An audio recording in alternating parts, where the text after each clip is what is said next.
Open water with sharks in it, he gon' swim. Ain't stopping on the groove line. For that money respect, I'm more than willing to shoot. You are, you have been, you will be under the groove. Double up sometimes. Hoover rovers, young hoes, we fly shit. Stash box properly placed in the cockpit. Steady mobbing, no politics in the gossip. It's a groove man round here, nigga, watch this.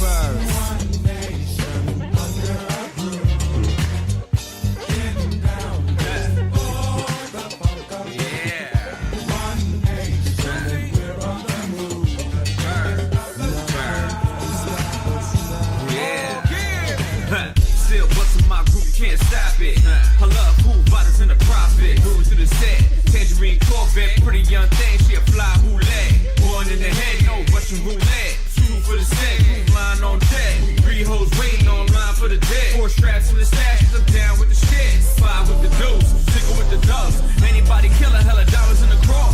6 city styling, looking like a dog. So that's 16, my niggas putting on. $1 million dreaming, 8 figures, give me on the table in case a nigga need a reason. You will be under the groove. Trey, 4, 7-11, the deuce, and the 9. What's under your groove, people? This fantastic Hoover Hay is being dropped for the culture enthusiasts, the Hoover Knights, and the collective. This Hoover banger is coming strictly from the Hooververse, keeping with the direction and progression of this patchwork quilt of Hoover's origins and its historical unification up and down Hoover and all over the world. Again, it's an honor to us to have you groove this platform with your presence and input of Hoover's history with the younger generation, especially. Look, man, as I said, education is sorely needed, especially as far as Hoover goes in all spheres of the equation. So let's cut to the chase and groove this Hoover history like no other can. All right. First off, let the people know who you are coming from you, because coming from you, it carries a little more weight than me saying it. You know what I'm saying? So get the people, boy, who you are, man. Yeah. Peace to the people out here. My name is Tony Stacy, known as TS. Straight up, West Side 74, original Hoover Crip. Cut to the chase. The people knowing that, most gonna know who you are. They're gonna get some new people ain't gonna know who you are. But look, in Defying the Odds, and I think I want to name it this. I want to name the title. I want the title of this to be Defying the Odds. Okay. In Defying the Odds, man, share with us what it was. Well, let's start from your earliest years. What you can remember as a kid. And we're going to build up to a certain point, man, or when you come off the porch and got involved with this gang shit, all right? Is that cool? That's good. All right, so first off, man, how old are you? What's your age? Well, I'm only reason I'm laughing about this, I never thought I'd live to be this old, but ain't that something? Right now, and within a couple of weeks, I'll be 66, born on my mother's birthday, which is a special blessing to me. Yeah. Well, that's fortunate in a lot of ways, for sure, man. A lot of ways. Okay, so you 66, man. Where'd you come up at? Where'd you grow up at? Well, I a lot of my early days, I grew up on the east side.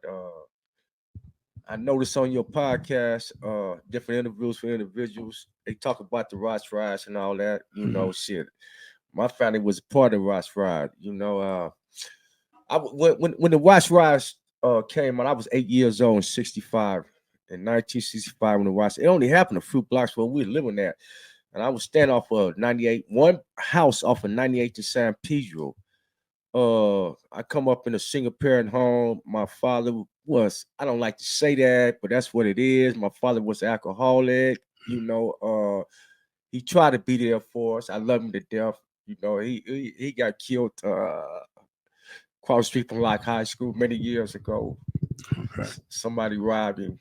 His roommate set him up with 2 other individuals. They tried to rob him for Social Security. They did rob him, and father fought, but they stabbed him death. My father died in Martin Luther King Hospital. But anyway, back to the watch ride there. I was telling 98 to San Pedro, bro. And I remember them days, man.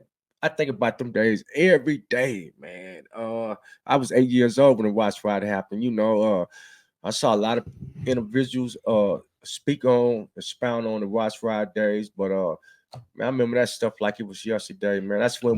What stands out more to you in terms of the watch rides, man? This happened at 8, Well, what stands out?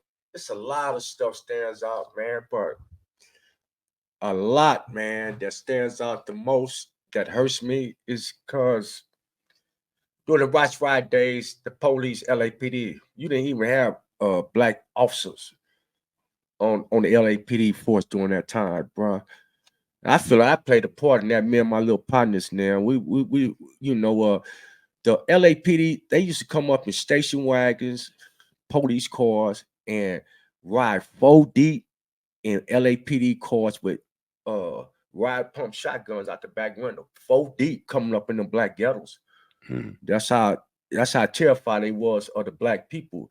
But they come to terrorize us. So man, What? Let me jump in there. Was it because of those actions that kicked off the ride? Is that what no, started the what ride? kicks off the ride Did was that have just anything to do with it? racism. Period was already going on. You already had the Martin Luther King movement going on and all that. It was just racism against blacks.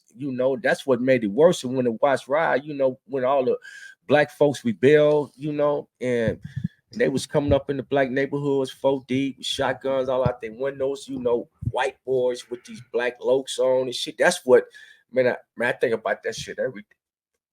Because they was killing our people, bro. My father here having blacks lined up against the walls and the fences on Boulevard, beating them down and shit, man. I felt that I played my little part because I was trying to understand what was going on. All my little partner, we used to get buckets and milk crates of dirt rocks and rocks. We used to throw that shit at the police every time they passed down 98 to San Pedro. We throwing rocks at them every day, 7 days a week. So yeah, that and like Real Rogers Park, it's called Hawkins Park now. Right. Real Rogers Park in Watts on the east side. That was the main headquarters for the National Guards. That's where they kept all their tanks, all their equipment.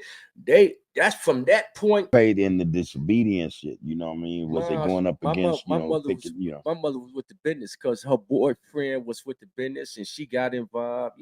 So I mean, you can say it was all good, but that's what it was. Though, Okay. Okay. So, I think for a lot of older homies and shit, 66 and older, man, that was a traumatic time. There's something when I talk to homies about it, it's like, just sitting there talking with you can see it in their face. They reliving that, that moment, that exact moment when they were face to face with racism or brutality or whatever it was, So I always get this visceral. I see a lot of homies, man, it's in them. It's in their feelings when they speak about it. And let me say this, bro. And I mean, we talking about some times. I'm talking about 65 in the 60s, bro. When I was 8 years old, we talking about times when black folks were so fucking poor. We ate butter sandwich, sugar sandwich, throwing sugar on popcorn, trying to make a meal and all that shit, bro. I mean, it's not funny, but I'm laughing because I relate. Go ahead, yeah. And my mother working 2 and 3 jobs at one time trying to support me and my 2 brothers. I don't have no sisters, but just what we had to eat, bro. Eat French fries all throughout the week and just to survive, bro. But this was an era, man, when black folks, man, if you sitting on the bus stop, black folks pass by you, you don't want to know them. They strangers. But we black people, they'll stop and say, you need a ride. I'm going straight up. Right? But now these days, they don't do that no more. Give a damn about you. You might get jacked, robbed, and killed. Yeah. Because black folks is out of control out here right now. This is during the time we didn't have no money. I wish we can go back to them times, man. That was during the time when blacks didn't have no money, man. We all got along with solidarity, unification, black unification. Like James Brown was saying, said loud on Black and Our Project. Man, it was the heydays right there. Black folks, Negroes didn't have no money, but as soon as that money came into the equation, we all turned on each other, man. It go back for decades. We turned on each other, and we still turn on each other now. So again, like for an 8-year, I can't imagine it. I do understand certain brutalities and discrimination. As a kid, I went through that shit, but that's on a whole nother level. Growing up, man. As a kid, who were some of the dudes you ran with, that actually probably experienced some of what you're talking about now? Are they still here? You still communicate with them today? Well, let me say this, man. I went to so many schools growing up in South Central LA, man. I done went to I grew up in the Nixon Gardens, man. I grew up there for a few years. not a lot of years, but I went to elementary school. Was right next to Nixon Gardens in Watts. I don't know the name of the school no more. Then I went to 96 Elementary School on Success Boulevard. Went to that school. Then I went to Manchester Elementary School. Then I went to 93rd Street Elementary School, where my mother worked at for many years as a secretary. Then from 93rd Street Elementary School, I went to 75th Street Elementary School and graduated in 6th grade across street from 77th Police Station. This is before I went to Bethune Junior High, man. I've been to a lot of elementary schools out here. Let me ask you something, because that is a lot. And was that because you guys were constantly moving? Well, it was because of poverty too, man. Okay. The rent. Yeah. You know, in hindsight, you know, moms went through hell. Not just my mother. We all black, a lot of black women. Constantly was on the move, you know, trying to pay the bills.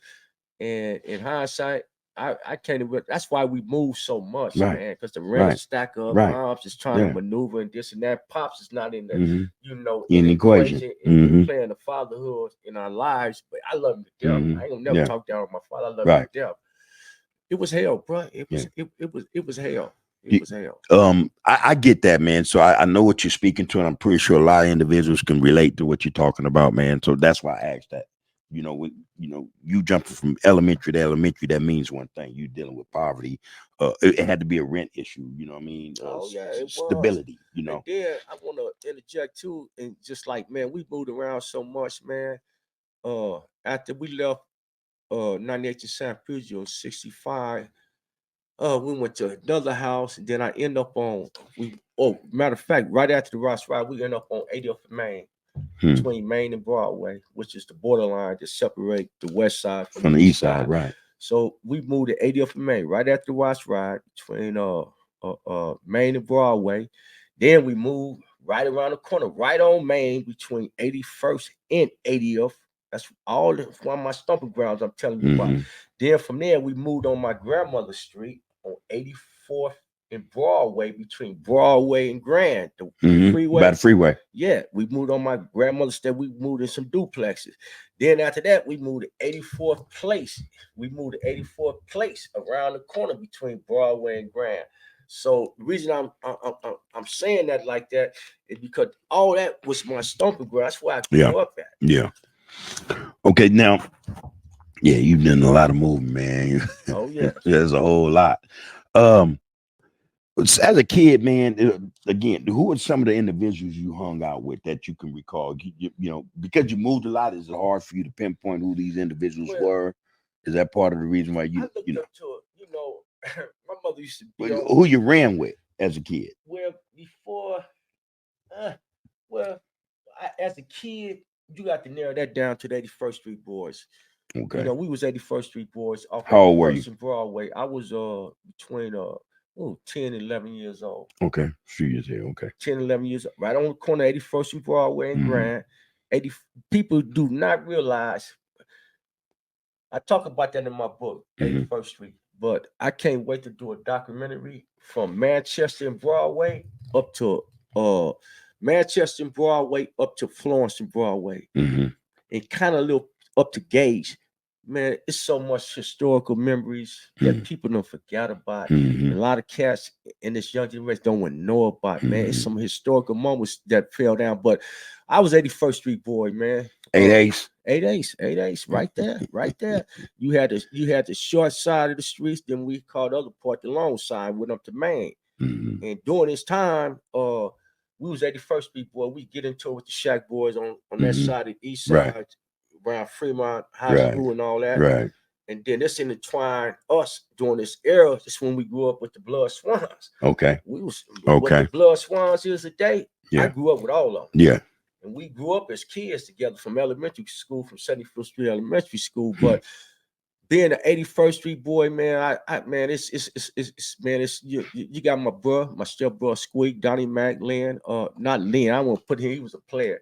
They oldest brother, but Ever Quarles and all us. Man, we was on deck. We was 81st Street boy. We burglarizing everything, standing around there, robbing all the peach trees. Man, I knew all the peach. We knew all the peach trees and fruit. Knew every fruit tree on set, We knew. I'll tell you that, and that's one of the mainstays when you talk about coming up as kids. where we got some of our meals from. You had to know where the Oh, trees yeah. were. You know what I'm saying? If you want to have some in your belly for the end of the night. So yeah, knowing where the peach trees were or any fruit tree. And another was the thing, man, shit. when I was 81st Street boy, the cats I grew up with on 8/8, man, every damn weekend or every other weekend, but every weekend we going somewhere on the bicycles. We Yeah. going somewhere, but our main Right. spots we used to go, what they call, what is that shit they called? The beach now on Imperial Dock Oh, Wilder. Doc Wilder. He used to That's be Player Player Del Rey. That's Yeah. Player Del Rey to me. All So day that's long. good. Yeah. Man, we rode up to that damn point at least every other weekend. Yeah. On bicycles. On bikes. Bro. Yeah. And look, when we take off, it'll be about 20 of us. Yeah. We double ride. Yeah. Everybody on the bike. No, look, fool. As soon as you see a bike, you better That's get your up, bike. 'cause I ain't finna keep Be double riding you your all ass day. off it. Man, hey, boy, we used to go straight Oh, up Imperial, shit. man, and man, I just changed about 5 bikes on the way up. You found a better bike, dump it. Find a better one. Oh, I was knocking little white boys off the bikes. They boys should have bikes like that. I was getting Because they had the good shit. They had the good swings. shit. Look, They had the mongoose. They had the good shit. Yeah. hey, Cook Brothers, all that shit. every time we go up, get up to Imperial and Crenshaw, that's where them white folks live at. Mm-hmm. The middle class neighborhood, Mhm. man, we hitting every garage up in there. Mm-hmm. They got brand new Yeah. bicycles just Yeah. on the flat. Yeah. Man, we taking everything. Garage wide open. And then, you know, I'm one of the one. I grew up in Double Dips where Southwest Yeah. College at. Yeah. Before when it was Right. bungalows, before they even built the Right. bungalows, the Church Right. Hill and all that Mhm. shit. We went up to Double Dips every weekend. We Yeah. knocking little white boys Yeah. off. Suicide Hill.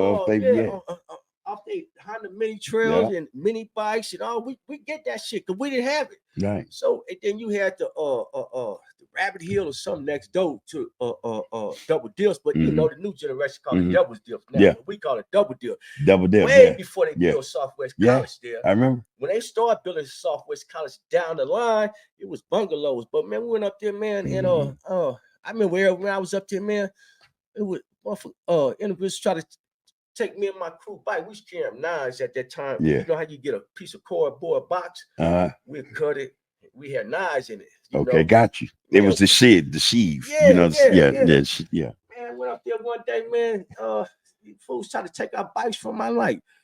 Man, I went ballistic, man. Then they had a little Mexican dude with them, these blacks. I said, man, I ain't gonna get these jokes, man. leave that I alone. said, you ain't finna get this bike. But I put what the lawn was on the bike. I said, man, look, man, ride that bike down to church here. They ain't finna get this bike. Yeah. But anyway, that was part of my childhood growing up. So let me ask you then, because let me say this though. When you ask me some of the people I looked up to, let me just say this, man. 2 people I looked up to, it was like mentors to me. That was the White family. Stayed on 84th between Broadway and Flower. Grant on my grandmother's street. Okay. See, a lot of people got a misconception that I started lifting weights in prison. I didn't start lifting weights. I started from the streets when I was 9 to 10 years old through this family right here, Stanley White and Willie White. They was the most richest family in that neighborhood. Their father owned a big red company. And man, you go and they had a swimming pool, everything. They only stayed like across the street from me. Is a swimming pool over in that area?